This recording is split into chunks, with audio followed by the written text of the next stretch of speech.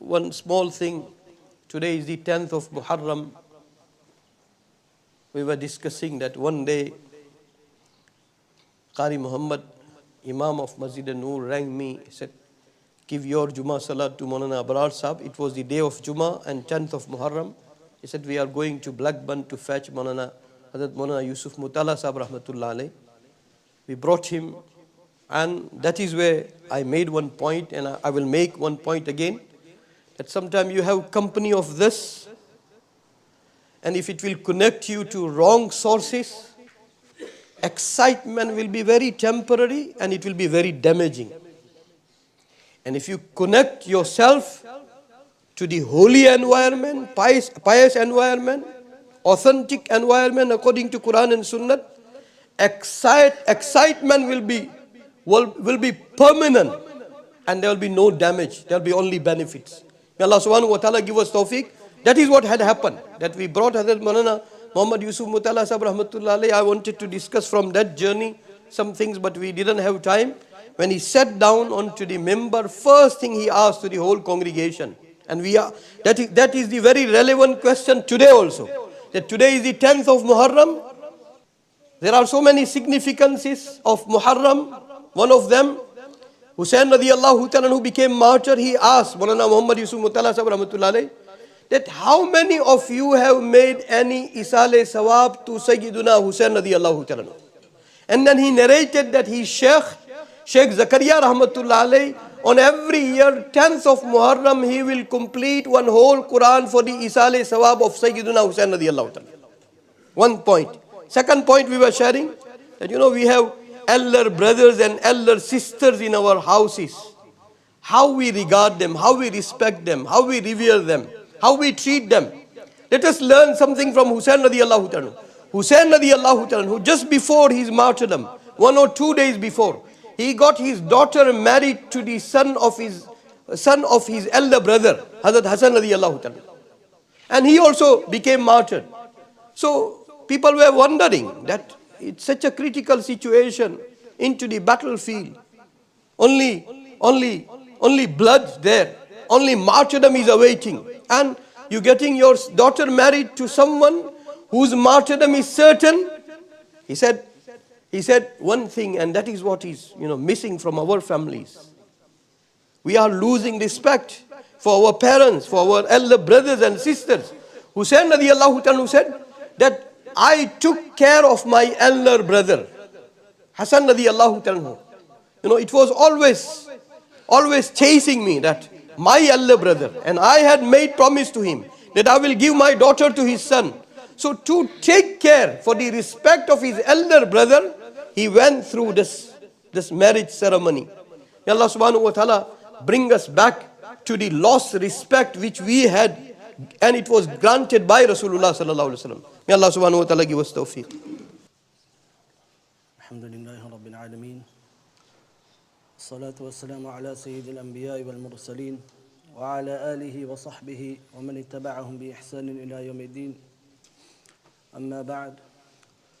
قال الله سبحانه وتعالى في كلامه المجيد بعد أعوذ بالله من الشيطان الرجيم بسم الله الرحمن الرحيم ولا تقربوا الزنا إنه كان فاحشة وساء سبيلا. Dear elders, brothers and listeners, Allah subhanahu wa ta'ala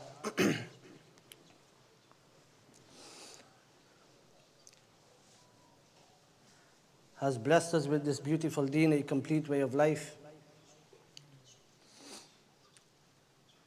Allah subhanahu wa ta'ala mentions in the Quran that this deen that He has given us is complete, and He has completed His favor upon us.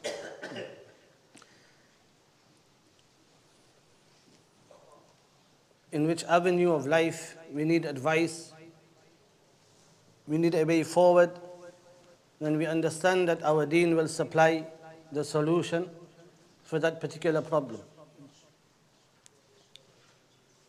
So today, like the last few weeks, I've been talking about the advice that Luqman radiyallahu ta'ala anhu, the wise, would give to his son. It is in Surah Al-Luqman. And the first advice was that worship Allah alone, do not ascribe partners to Allah. The second advice he gave to his son was that whatever happens in the heavens and the earth, Allah is aware of it. And Allah will bring it forth on the day of judgment. So there is no escaping the knowledge of Allah subhanahu wa ta'ala. The third advice was to perform salah. In the same ayah, to command good and forbid evil. And thereafter, the advice was given on good conduct, meaning do not turn your cheek away from people. Do not walk on the earth haughtily with pride and arrogance. And do not speak louder than you need to. In simple words, do not speak louder than you need to. So we understand from this that Luqman radiyallahu ta'ala anhu, the wise, he first taught his son with regards to Allah subhanahu wa ta'ala. And ponder over the order here. He taught his son about Allah subhanahu wa ta'ala, his being, meaning Allah is one, only. And there is no deity besides Allah subhanahu wa ta'ala. Thereafter he went to the attributes of Allah subhanahu wa ta'ala, that He is Alimun Khabir. He is all aware, all knowing of whatever happens in the heavens and the earth, Allah is aware of it. And thereafter, on the third, he told his son that perform salah. Thereafter, he went into the a'mal and the actions that a servant of Allah subhanahu wa ta'ala should perform. On the third. And the fourth was to command good and forbid evil. And thereafter, he advised them on character. So if we were to summarize, then there were three topics that Luqman radiyallahu ta'ala would advise us. And number one was Iman, or Aqidah. Number two was A'mal, actions. And number three was Akhlaq, good character, conduct. However, one key thing that I feel that we fail in, in looking at these advices, is that we fail the first advice. Is that whenever we were advising, or whenever we are advising our children or our youngsters, we never connected our advice, and it wasn't, the foundation of our advice was not Allah subhanahu wa ta'ala. The foundation of our advice was something else. Whatever it was something else.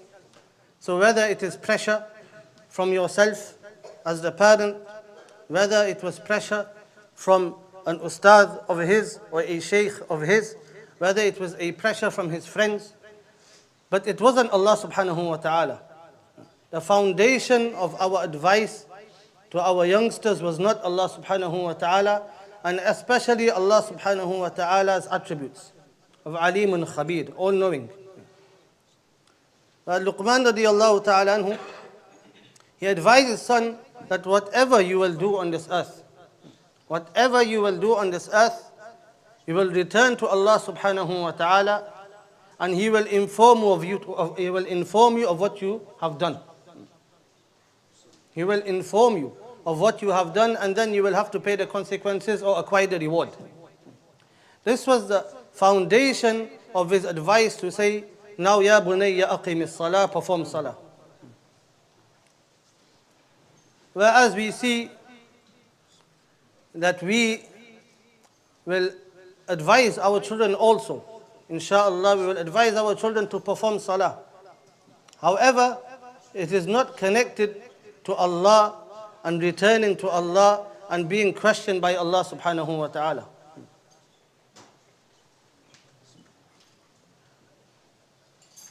This is very important, it's very vital.